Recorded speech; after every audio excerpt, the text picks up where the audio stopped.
Gravity, a natural phenomenon that affects all things that have mass, whether it be tiny things like a jacket, a ball, a bug, all the way to the bigger things like a truck, to the massive things like planets and moons and stars. But there's this thing that has been bothering me. When you drop some things, it doesn't seem like it's affecting them exactly the same. So why is that? And can we do a little demo to prove why doesn't it affect the same? Well, here's a demonstration of gravity. Now, why did the keys fall faster than the sheet of paper? Well, I think this next experiment might give a little bit of insight. A test drop between the keys again and the sheet of paper and a book. Well, that gave us a bit of insight, so let's try and do one last experiment. The keys once again, but this time with a ball rolled up paper. So, what did we prove? Why did we do all of this? Well, we managed to find out one thing. A page of paper like this, when it's falling, it has two forces applied to it. A downward force that pushes it to the ground and an upward force created by the wind that is being displaced by it.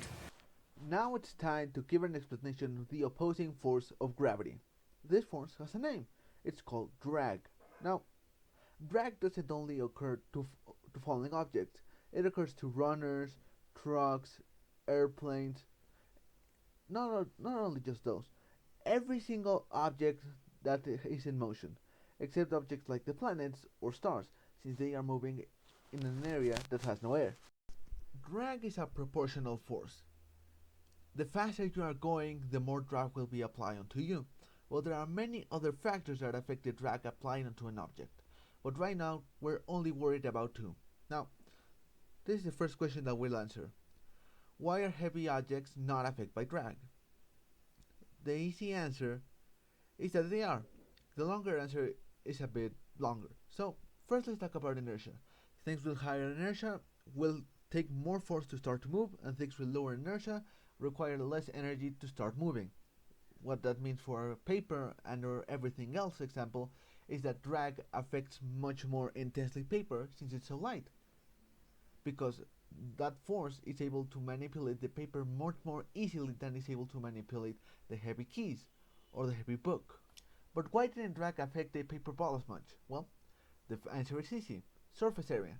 Surface area is another factor that affects immensely into drag, because the more force it can be applied onto an object, the more force it can actually apply onto it.